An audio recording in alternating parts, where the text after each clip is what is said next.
Bien, hermanos, pues vamos a iniciar con una reflexión. Vamos a reflexionar cómo cada uno de nosotros tenemos nuestras propias expectativas, ¿verdad? Cada uno de nosotros vemos las cosas de manera distinta, ¿sí? ¿Verdad? ¿Por qué? Porque depende de nuestra educación, depende de nuestras experiencias, del potencial, de lo que hemos estudiado, de cómo nos han educado.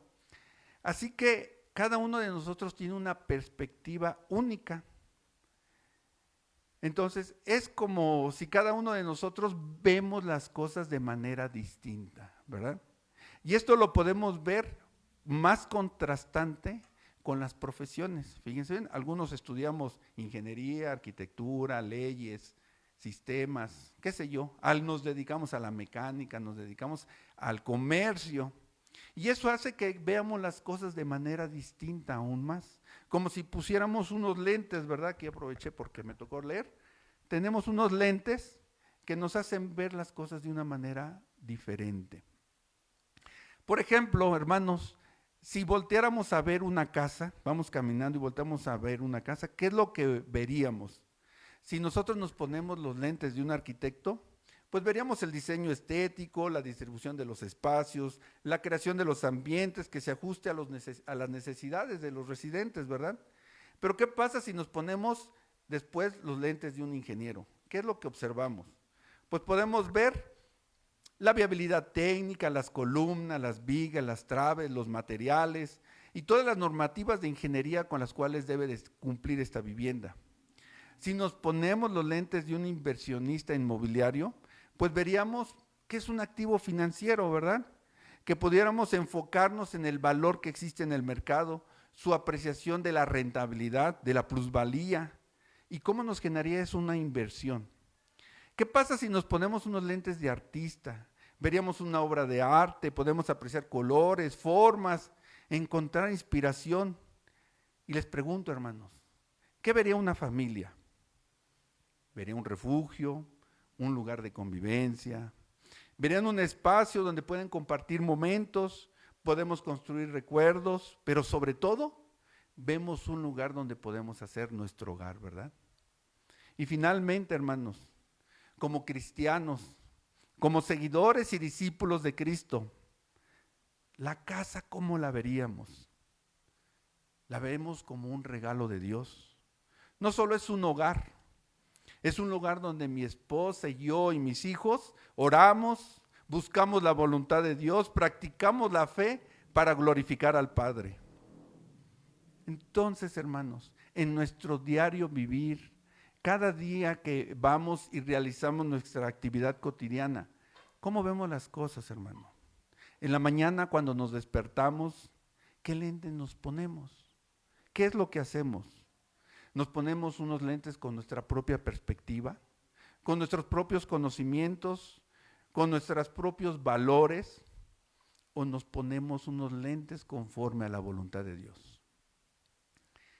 Fíjense que el sábado antepasado, en Amanecer con Dios, con varones, el pastor nos hizo un cuestionamiento que el día de hoy me voy a permitir compartir con ustedes, iglesia.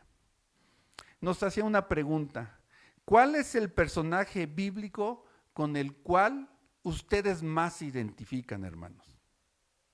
Iglesia, piense en un personaje bíblico con el cual ustedes se pueden identificar. ¿Ya lo pensó? Dígame en quién han pensado. ¿Pensaron en Abraham, Moisés, en Caleb, en David, Salomón, Mateo, Pablo, Lucas? ¿En quién pensaron? ¿Con quién se identifican más? ¿Alguno de nosotros se identifica con Jesús? Que lleguemos a la unidad de la fe y del conocimiento del Hijo de Dios a la medida de la plenitud de Cristo. ¿Quién dice amén? Amén. Hermanos, querer llegar a ser como Jesús. Traer unos lentes para ver cómo Jesús veía las cosas. Él solamente no veía la realidad, él veía la verdad. ¿Qué tipo de perspectiva tenía Jesús? ¿En qué se basaba esa perspectiva? ¿Se han puesto a pensar en ello? ¿Cuál es la respuesta, hermanos? Díganmelo ustedes. La respuesta es, y nos lo decía, hacer la voluntad del Padre, hacer la voluntad de Dios. ¿Amén? Hermanos, ¿dónde entra la voluntad de Dios en nuestra vida? ¿Dónde entra en su vida, hermanos? O sea, ¿le pide dirección y guía cada mañana? ¿Se despierta y decide vivir la vida nada más así? Bajo su propia experiencia. ¿Por qué? Porque esta vida es muy ajetreada. Y los que tenemos niños no me van a dejar mentir. Es una carrera, uniformes, zapatos, alimento, lunch, llevarlos al colegio, prepararte tú para el trabajo. Y bueno, mil y un cosas que uno de pronto, los que ya pasaron, pues saben de lo que estoy hablando. ¿Verdad? Entonces, en ocasiones seguimos la rutina día con día.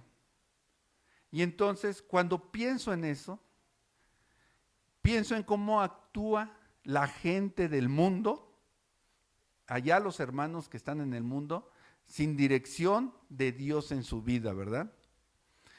Recuerdo la historia cuando David intenta llevar el arca de vuelta a Jerusalén.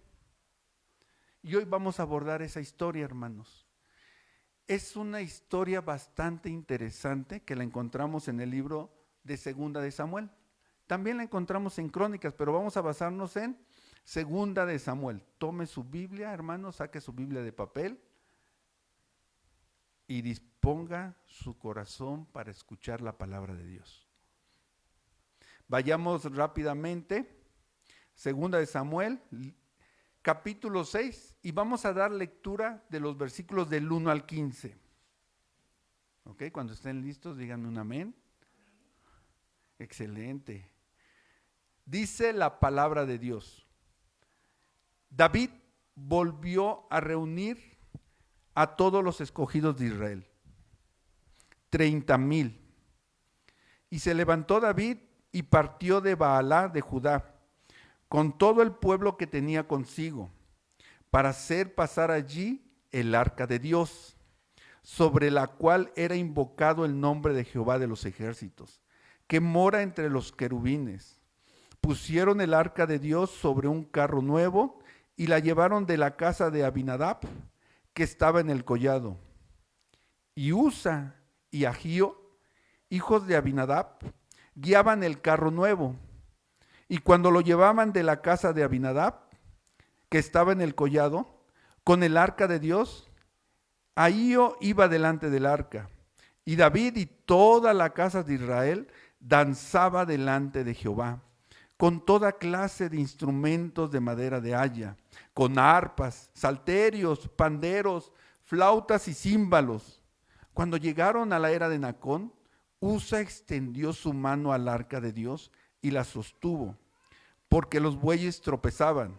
Y el furor de Jehová se encendió contra Usa, y lo hirió allí Dios por aquella temeridad, y cayó allí muerto junto al arca de Dios. Y se entristeció David por haber herido Jehová a Usa, y fue llamado aquel lugar Pérez Usa hasta el día de hoy. Y temiendo David a Jehová aquel día dijo: ¿cómo ha de venir a mí el arca de Jehová? De modo que David no quiso traer para sí el arca de Jehová a la ciudad de David, y la hizo llevar a la casa de Obed-edom, geteo. Y estuvo el arca de Jehová en esa casa de Obed-edom, geteo, 3 meses, y bendijo Jehová a Obed-edom y a toda su casa. Fue dado aviso al rey David diciendo: Jehová ha bendecido la casa de Obed-edom y todo lo que tiene, a causa del arca de Dios. Entonces David fue y llevó con alegría el arca de Dios de casa de Obed-edom a la ciudad de David. Y cuando los que llevaban el arca de Dios habían andado 6 pasos, él sacrificó un buey y un carnero engordado. Y David danzaba con toda su fuerza delante de Jehová, y estaba David vestido con un efod de lino. Así David y toda la casa de Israel conducía el arca de Jehová con júbilo y sonido de trompeta. Amén. Amén, hermano. Vamos a orar, amada iglesia. Preparemos nuestros corazones para que podamos recibir y atesorar esta palabra. Inclinen sus ojos, cierren sus ojos, inclinen su cabeza y cierren sus ojos, por favor. Y vamos a pedirle al Padre bendito de la gloria, Señor, te reconocemos como soberano en nuestras vidas. Y este día, Padre mío, Señor, te pedamos en tu bendita misericordia que pueda ser escuchada esta palabra y que tu Espíritu Santo nos redarguya, que nos pueda dar el entendimiento y el discernimiento, que nos pueda dar el rema para nuestra vida, que esta palabra la podamos llevar por obra, Padre mío. Que sea tu Espíritu Santo que hable y que no sea mi palabra. Te lo pido humildemente, Padre. Los que estamos aquí reunidos, Señor, venimos con un corazón humilde para escuchar esta tu palabra, para que podamos ser edificados, para que pueda ministrarnos y que nuestra alma sea alimentada, Padre. Bendito Dios, nos ponemos en tus manos para poder hacerla viva. Te lo pedimos en el nombre precioso de tu Hijo amado, nuestro Señor Jesucristo. Amén. Muy bien, hermanos. Entonces, fíjense bien. Esta historia yo creo que ya la habían escuchado antes. Y recordemos que la palabra, este suceso, esta historia, fue en la época años antes de Saúl, casi al término de la etapa de los jueces, cuando estaban peleando con los filisteos, ¿verdad? Que hacían lo malo y luego mandaba un juez y entonces lo resarcía y volvían a pelear con los filisteos. Fue el arca secuestrada y fue llevada por los filisteos. Y mientras el arca de Jehová estuvo en medio de ellos, de los filisteos, les trajo muerte y les trajo maldición. Dice la palabra que en las ciudades por donde iba pasando el arca, en esas ciudades de los filisteos se morían las personas o eran afligidos llenándolos de tumores. Y así fue por 7 meses. Los filisteos no sabían qué hacer con el arca, a tal punto que decidieron regresarla, el arca, nuevamente al pueblo de Israel. Pero la palabra dice que el arca fue llevada a la casa de Abinadab, en una ciudad llamada Kiriat Jearim. Y ahí permaneció el arca en esta ciudad. Esta ciudad queda aproximadamente a unos 13, 15 kilómetros de Jerusalén.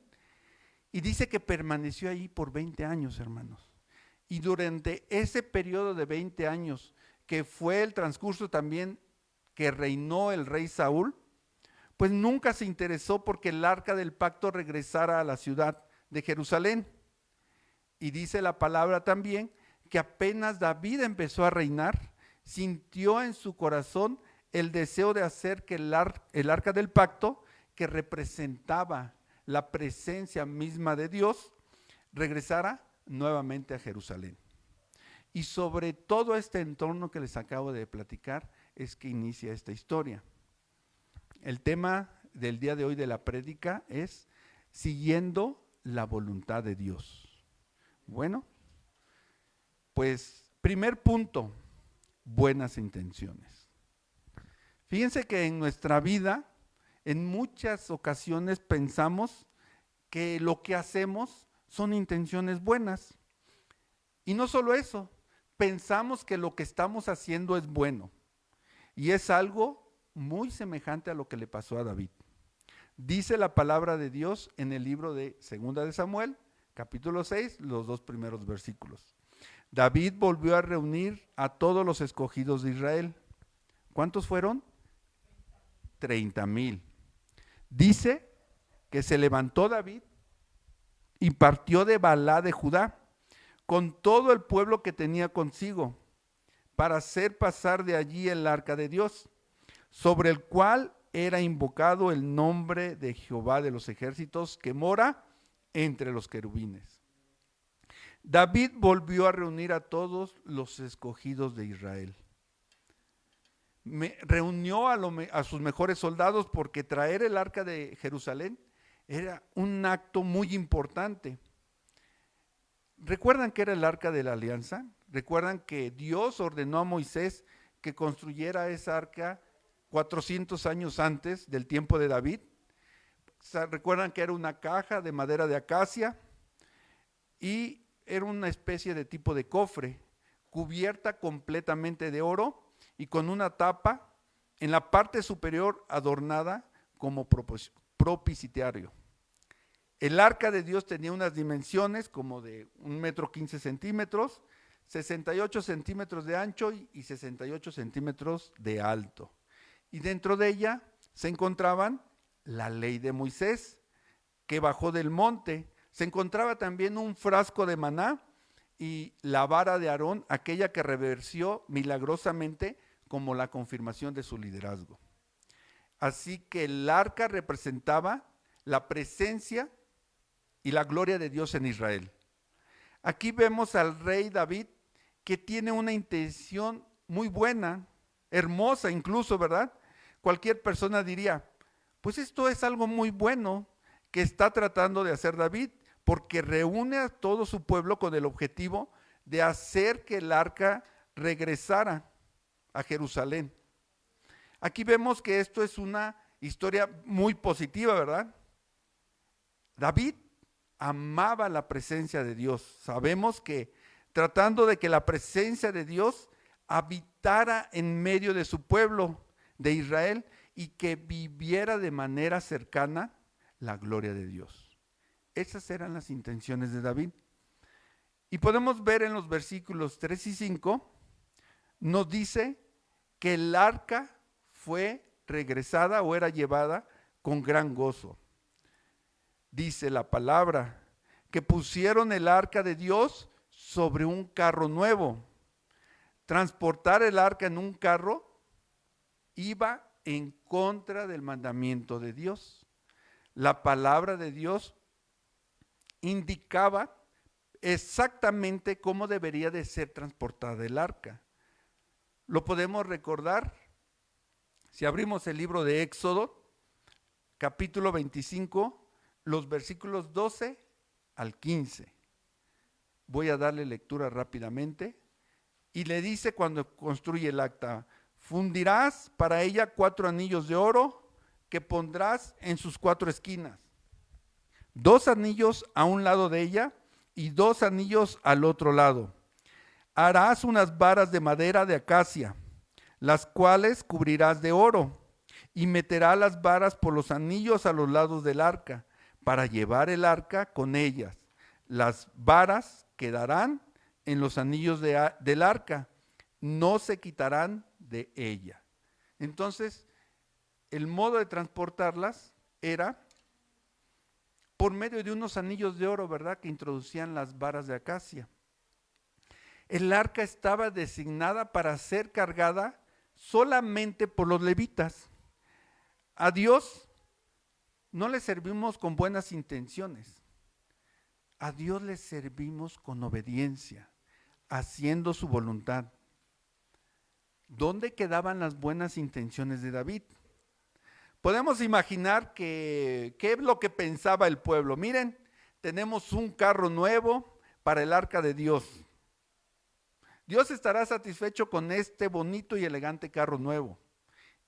Son buenas sus intenciones y posiblemente el desconocimiento de la palabra de Dios desobedecieron. Ahora, retomando el concepto de mirar a través de una lente, ¿con qué tipo de lente estaban mirando? Ellos se colocaron unos lentes los cuales les daba su propia perspectiva. Creyeron que la innovación, la novedad de un carro nuevo podría ser mejor. Iglesia, nosotros anhelamos mucho la presencia de Dios, ¿no es verdad? Amén.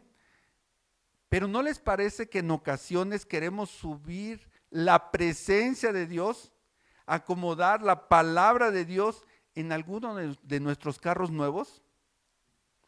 Y me refiero por carros nuevos a nuestras perspectivas personales. Queremos agregarlo a nuestro estilo de vida, a nuestra perspectiva organizacional, queremos subirlo a la cima de nuestra vida ocupada y ser nosotros los que vamos conduciendo, que se acomode a nosotros, ¿verdad? Y cuando queremos servir al Señor, hermanos, preguntémonos, ¿cuánto de nuestro servicio es en realidad en la energía de nuestra carne? ¿Con qué frecuencia ponemos nuestras manos, pero no ponemos nuestros corazones? A Dios no se le sirve con buenas intenciones, se le sirve con obediencia. Dios esperaba obediencia de su pueblo. Israel debería de tomar su ejemplo de la palabra de Dios, no de las innovaciones del mundo. Sin embargo, ellos realizaron su actividad sin consultar a Dios y sin buscar su voluntad. Seguramente David oró pidiendo a Dios su bendición de este gran acontecimiento, pero no consultó a Dios de la dirección en sí misma. En otras palabras, hermanos, cuando oramos, buscamos la bendición de Dios y buscamos muy poco las instrucciones de Él. En muchas ocasiones nosotros pedimos y solicitamos la bendición de Dios, solicitamos la sanidad de nuestra salud sin tener en cuenta sus instrucciones. Sabemos que el sumo gozo en medio de la prueba debe estar presente, porque la prueba de la fe produce paciencia. Dejamos de lado y no tomamos en cuenta que el Padre no nos da carga que no podamos llevar, porque son parte del plan de nuestro crecimiento personal. Esforzados y valientes, iglesia, no solo busquemos la bendición por parte de Dios, busquemos de su instrucción, que se encuentre en la palabra misma de Dios. Busquemos de su ministración. La palabra de Dios nos dice en Mateo 6:33, un versículo muy conocido por nosotros, ¿verdad? Mas buscad primeramente el reino de Dios y su justicia, y todo lo demás será añadido, ¿verdad? Ese es el llamado a tener una prioridad espiritual y tener una confianza en Dios. Y Jesús nos los vino a enseñar. Esa es nuestra prioridad principal. Buscar del reino de Dios y su justicia, en lugar de preocuparnos solo de nuestras propias necesidades y solamente de nuestros propios deseos, que muchas veces son mundanos. La idea de su reino se refiere al reinado de Dios en nuestras vidas, en el cual nosotros nos sometemos a su voluntad y buscamos vivir de acuerdo a sus principios y de acuerdo a sus mandamientos. Y la justicia de Dios se refiere a que vivamos conforme y de acuerdo a sus estándares para alcanzar la santidad. En cuanto a la promesa de que todas las cosas serán añadidas, sabemos que se refiere que si ponemos en primer lugar el reino de Dios en nuestras vidas, Él se va a encargar de proveer todas nuestras necesidades. Esto no significa que Dios nos va a dar todo lo que le pidamos, no nos va a dar todo lo que nosotros queramos, pero sí nos va a dar lo que necesitamos para vivir una vida plena y satisfactoria, con una perspectiva en Cristo, buscando por medio de la palabra la voluntad de Dios en nuestras vidas. Así que, hermanos, David y toda la casa de Israel danzaban delante de Jehová, dice su palabra. Era una ocasión muy importante. Era una atmósfera alegre, emocionante, atractiva, de júbilo, emotiva. Pero ¿cuál fue el problema? Que no era conforme a la voluntad de Dios, no era conforme a sus mandatos y estatutos. Y aquí vamos a ver el punto número 2, las consecuencias. Podemos leer en los versículos 6 y 7 que la palabra de Dios nos dice que Usa cae muerto por tocar el arca. Cuando llegaron a la era de Nacón, dice que Usa extendió su mano al arca de Dios y la sostuvo, porque los bueyes tropezaban. Tremendo, hermanos. Usa extendió su mano al arca de Dios y la sostuvo. Y eso estaba totalmente prohibido. Podemos ver en el libro de Números, hermanos, vayamos a Números, en el capítulo 4, versículo 15. Veamos quién es la Biblia más rápida de luz y sal. Números, capítulo 4, versículo 15. Nos habla sobre la transportación del arca. Nos dice, y cuando acaben Aarón y sus hijos de cubrir el santuario y todos los utensilios del santuario, cuando hayan de mudarse el campamento, vendrán después de ello los hijos de Coat para llevarlos, pero no tocarán cosa santa, no sea que mueran. Estas serán las cargas de los hijos de Coat en el tabernáculo de reunión, ¿verdad? Sin embargo, hermanos, podemos ver cómo Usa tomó la decisión en un breve momento, a lo mejor fue por pura reacción, por puro instinto, de ignorar la orden de Dios y de hacer lo correcto. Trató de evitar que el arca de pacto cayera al piso, que la presencia de Dios cayera. Vemos que su intención de ayudar fue buena, ¿verdad? Pero hubo una profunda insensibilidad hacia lo sagrado del arca, sobre el cual incluso a sus portadores levíticos se les había prohibido poner sus manos. Pero a partir de ese momento, la historia cambió radicalmente. Pasó de ser una historia alegre, una historia de gozo de un pueblo que se regocija haciendo una buena obra y de un hombre teniendo una muy buena acción, pasa a ser un panorama completamente diferente. Al extender su mano, Usa al arca para sostenerla, el versículo 7 nos dice que el furor de Jehová se extendió contra Usa y lo hirió porque había extendido su mano al arca y murió allí delante de Dios. Fíjense que leemos todo esto y para algunos pudiera parecer una escena injusta.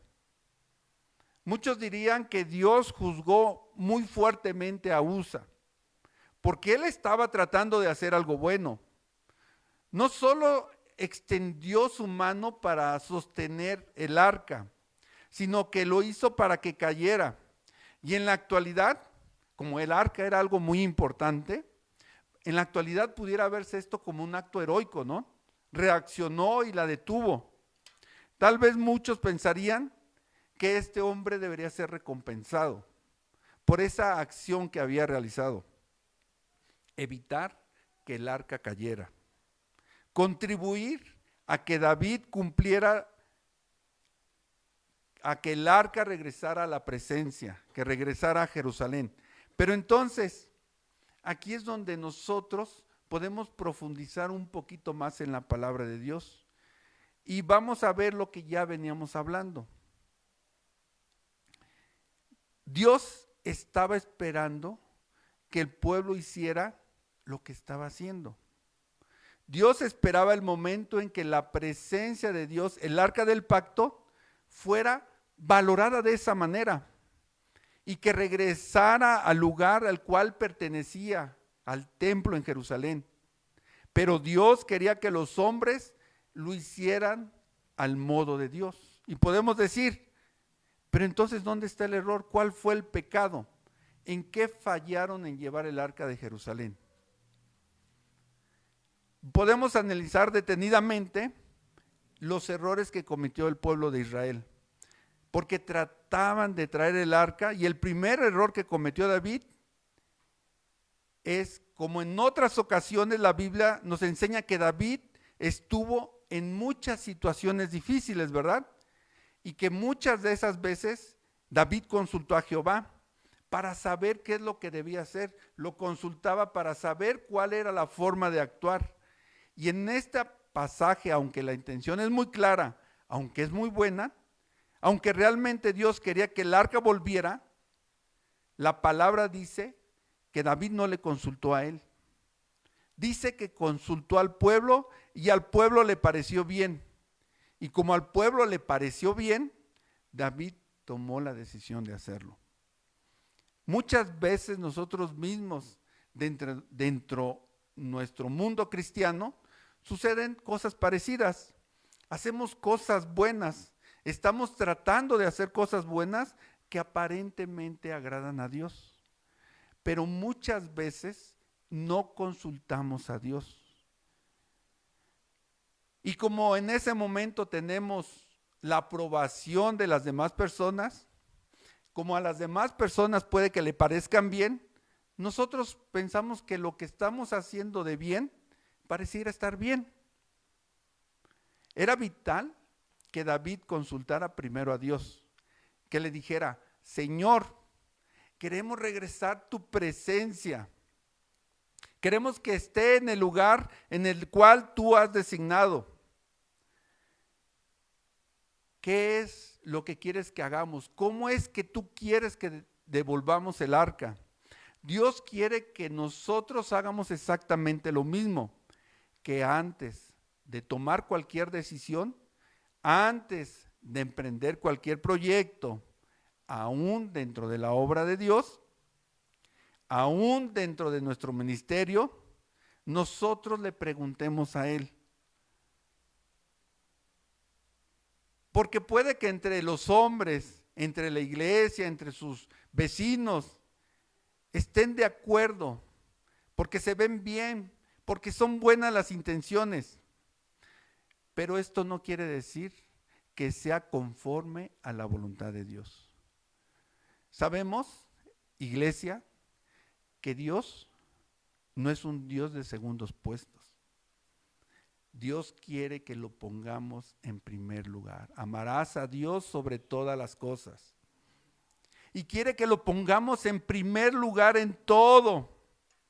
Primero consultamos a Dios, nos ponemos a cuentas, oramos y clamamos y leemos su palabra constantemente. Y después de haber consultado a Dios, consultamos a los hombres. David actuó de manera incorrecta. Casi hizo las cosas al revés.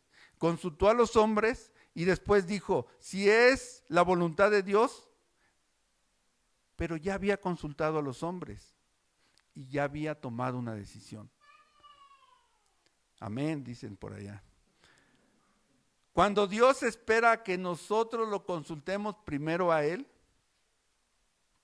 cuando Dios nos da la visión, hermanos, es cuando estamos de rodillas. Es cuando nuestra mente está por debajo de nuestro corazón. Es cuando nosotros le clamamos.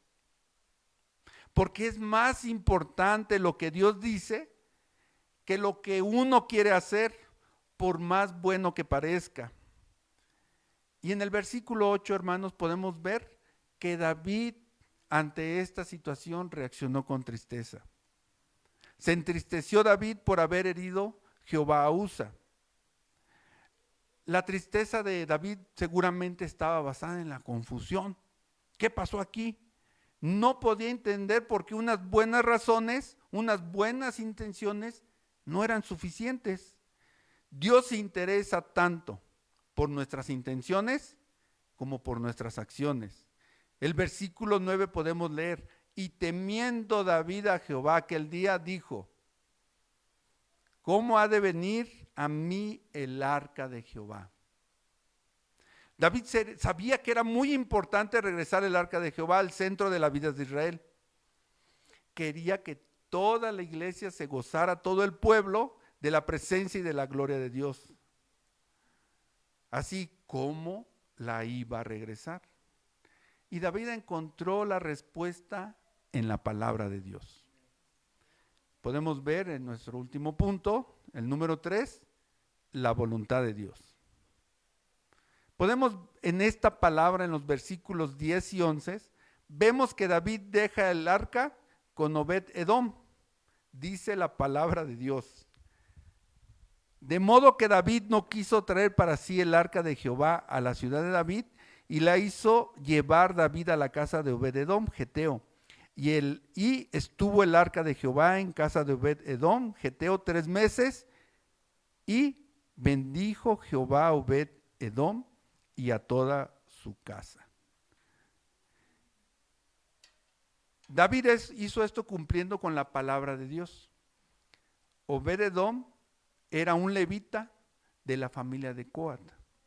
Esta era la familia que dentro de la tribu de Leví, que Dios ordenó que iban a transportar y que iban a cuidar el arca. Y dice la palabra que bendijo a Obed-edom y a toda su casa por 3 meses, ¿verdad? Cuando la palabra de Dios fue obedecida y su santidad respetada, vino la bendición. La bendición, hermanos, sabemos que se encuentra dentro de la obediencia, ¿verdad? Y sabemos que en la obediencia está la bendición. Dios quería que el arca fuera bendición para Israel, no maldición. Podríamos decir que la maldición no vino del corazón de Dios, sino de la desobediencia del hombre. El versículo 12 nos dice que fue dado aviso al rey David diciendo: Jehová ha bendecido la casa de Obed-edom y todo lo que tiene a causa del arca de Dios. Y entonces, ¿qué pasó? David fue y llevó con alegría el arca de Dios de casa de Obed-edom a la ciudad de David. David se alegró de saber que la presencia y la gloria de Dios podía traer bendición en lugar de maldición. También se alegró de ver que cuando obedecían a Dios, ellos eran bendecidos. Fíjense que de manera paralela nosotros podemos leer esta historia en Primera de Crónicas y vemos algo que no nos dice en Samuel. En el capítulo 15, versículo 2, nos dice: entonces David, el arca de Dios no debe ser llevada sino por los levitas, porque a ellos ha elegido Jehová para que lleven el arca de Jehová y les sirvan perpetuamente. Probablemente David tuvo que ir y recordar la palabra de Dios para reconocer sus errores, esos errores que ya había cometido y que había que corregirlos. Se dio cuenta que solamente era por los levitas que debía de ser llevada el arca y corrigió ese error. Esto le abrió la puerta a David de poder finalmente traer el arca del pacto nuevamente a Jerusalén. Y en el versículo 15 mismo en Primera de Crónicas nos dice: y los hijos de los levitas trajeron el arca de Dios puesta sobre sus hombros en las barras, como lo había mandado Moisés, conforme a la palabra de Jehová. En el versículo 15 podemos leer que David danzaba con toda su fuerza delante de Jehová. David no se reprimió, danzaba con toda la expresión que su cuerpo le daba, adoraba a nuestro Señor, no danzó por obligación, sino que adoraba a Dios con todo su corazón, con todo su ser, porque estaba alegre de traer el arca de Jehová a Jerusalén de acuerdo a la palabra de Dios.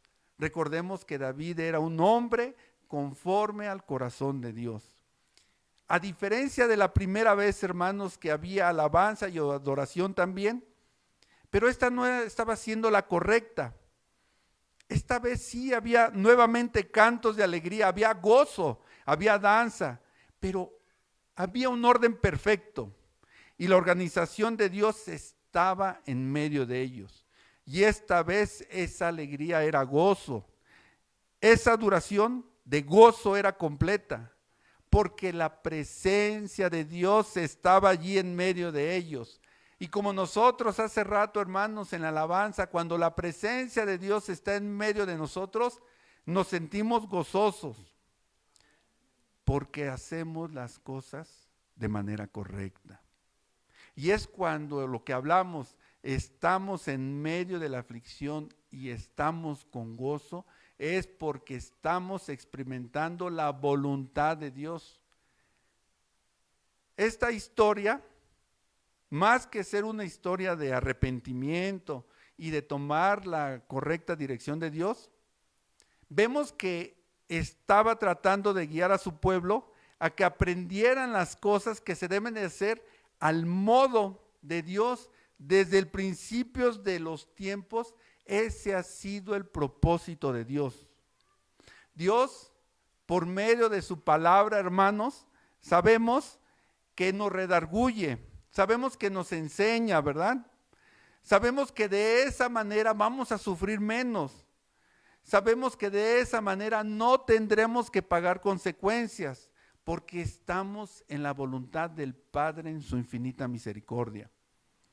Dios siempre nos abre pruebas y nos abre puertas en medio de la prueba para que nuestros errores sean corregidos. Y la Biblia nos enseña que David cometió errores tratando de traer el arca del pacto. Dios le permitió. Dios vemos cómo le da la oportunidad para que corrigiera los errores que él ya había cometido. La palabra de Dios, hermanos, nos enseña de la manera en que David pudo corregir sus errores y la forma en que los cometió, incluso causando la muerte de Usa. Vemos cómo David fue quebrantado por el Señor. Dice que David se entristeció.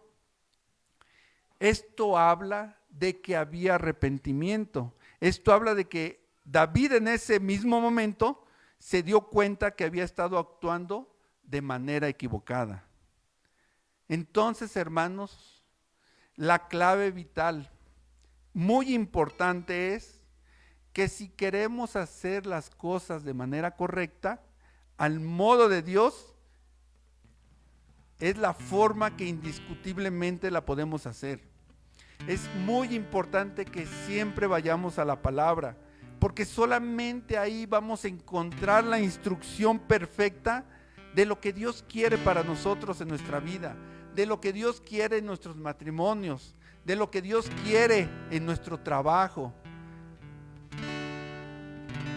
Reflexionábamos también acerca de qué hacer cuando nos piden que de pronto no seamos íntegros como personas en nuestro trabajo. Y a veces dentro de nuestro trabajo está de por medio la provisión. Sin embargo, cuando nosotros de manera íntegra cumplimos la palabra de Dios, Dios nos pone en el lugar adecuado, en ese trabajo que nos permita no solamente recibir la provisión de Dios, sino que nos permite tener el crecimiento como cristianos para que nos lleve a dar la gloria de Dios mismo. Es verdad, hermanos, cometemos errores en lugar en el que Dios nos ha puesto. Puede ser en nuestro ministerio, cometemos errores en nuestros matrimonios, ¿verdad? ¿O solamente yo?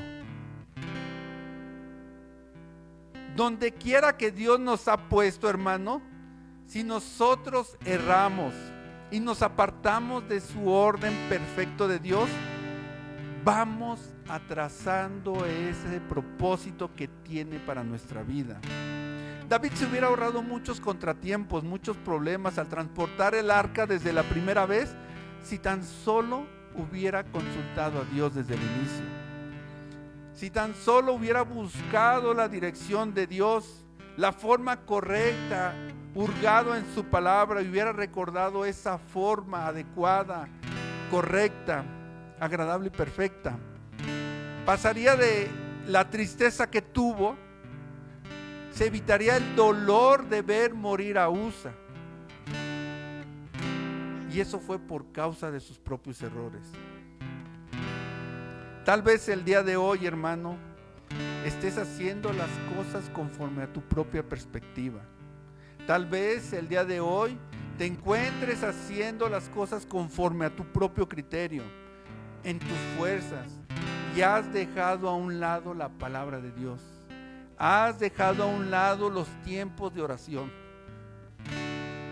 Porque probablemente aún no has entregado tu ser. Porque probablemente aún no tienes la conexión que te hace depender de la palabra. Y eso lo que va a pasar es que vamos alargando más el propósito que Dios tiene para nuestra vida. Por más buenas que parezcan nuestras intenciones, muchos de nosotros como cristianos hacemos las cosas porque tal vez hallemos aprobación en nuestro corazón, porque creemos que sean buenas, creemos que están dentro de la voluntad de Dios. Algo que hemos dejado de hacer nosotros como cristianos en ocasiones es orar antes de actuar. Orar antes de actuar. Dios quiere que primero le preguntemos a Él, que primero le consultemos antes de actuar. Vemos en esta historia que ese fue el error de David. David no consultó, trató de hacer las cosas que parecían buenas, porque sabemos que no todo lo que es bueno está dentro de la voluntad de Dios. Tus intenciones, hermano, pueden ser las correctas, pero si no consultamos la voluntad de Dios, si Dios no quiere que en ese momento actuemos, tenemos que esperar, tenemos que ser pacientes, debemos callar y esperar en que el momento Dios nos dé la dirección correcta y que tomemos nuestra arca y que la traigamos a nuestro hogar. Él quiere guiarnos a través de su palabra. Él quiere darnos la forma correcta en lo que vamos a hacer las cosas. Así que, hermanos, no sé ustedes, pero ya hemos cometido muchos errores. Es tiempo que nosotros abramos nuestros corazones. Es tiempo que abramos nuestros ojos espirituales y nos conectemos con Dios. Es tiempo que nosotros pongamos la mirada en el cielo, que busquemos de su presencia, que busquemos de su reino y le digamos: Dios, ¿qué quieres que hagamos? ¿Qué es lo que quieres que yo haga? ¿De qué manera te puedo servir? ¿De qué manera quieres que yo continúe en tu camino, Señor? Es tiempo, hermanos, de que ahí donde están ustedes escuchando la palabra de Dios, reconozcamos que Dios es el centro de nuestras vidas, que Dios es el centro de nuestras decisiones, porque Dios, Jesús, es el camino, la verdad y la vida, hermanos. Cristo es el centro de nuestras vidas. En esta tarde venimos y nos entregamos a su voluntad. Que Dios sea quien tome el control de nuestras vidas, que sea Él quien tome el control de nuestras decisiones, que sea Él que nos pueda dar rumbo y dirección y no nuestras buenas intenciones. Porque muchos de nosotros, aún siendo ministros del Señor, aún sirviéndoles al Señor, si no le consultamos, vamos a terminar cometiendo graves errores, aún sin importar las buenas intenciones que tengamos para hacer su obra.